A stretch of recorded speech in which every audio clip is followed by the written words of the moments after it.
pada ketika datang Syekh Muhammad bin Sulaiman Al-Qurdi, seorang ulama besar di seluruh dunia yang datang dari kota Mesir ke Madinatul Munawwarah.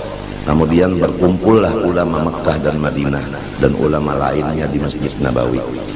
Kemudian Syekh Sulaiman Qurdi selalu memberikan ceramah agama. Kemudian diadakan pertanyaan-pertanyaan dari hadirin kepada Syekh Muhammad bin Sulaiman Al-Qurdi. Maka pertanyaan itu tidak bisa dijawab oleh Syekh Muhammad bin Sulaiman Al-Qurdi.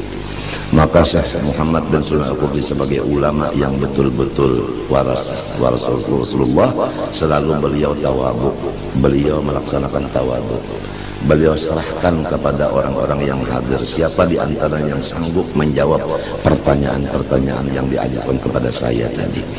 Kemudian datu kelampaian datu kita semuanya, beliau di stop yang terakhir menulis jawaban itu dengan terinci dan dengan sempurna. Jawaban tadi diserahkan kepada stop yang di muka sampai kepada yang di tengah-tengah, yaitu Syekh Sulaiman Al-Qurdi. Kemudian saya melihat jawaban itu, masya Allah, betul, tidak bisa lagi diapa-apai.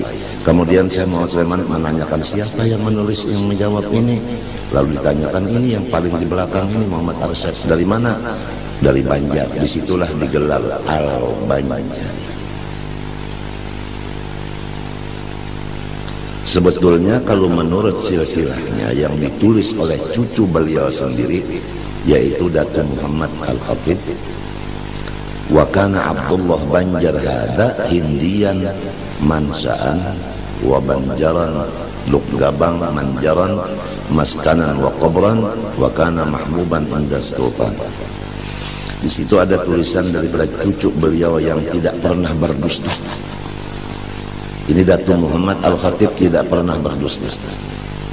Oleh sebab itu silsilah atau manaqib Syekh Muhammad Arsyad Al-Banjari yang dipakai, yang ditulis oleh arwah Tuan Guru Haji Abdurrahman Siddiq Safar yang disebut Syajaratul Arsyadiyah, beliau mengambil kebanyakannya dari arwah Datu Muhammad Al-Khatib ini tadi. Karena ujar sidin Muhammad Al-Khatib ini kada pernah berdusta dan riwayatnya itu benar. Jadi inilah yang jadi patokan sidin mengenai masalah riwayat hidup Syekh Muhammad Arsyad Al-Banjari. Nah, beliau ini yang mencatat Abdullah Banjar ini, abahnya Datu Kalampayan ini lahir di India. Tapi bukan orang India, lahir di India, pindah ke Banjar. Nah, itu melahirkan Muhammad Arsyad. Nah, di atasnya Abdullah Banjar ini bin Abu Bakar Al-Hindi. Jelas kalau Abu Bakar Al-Hindi ini adalah bin Ahmad Salabiyah Al-Idrus.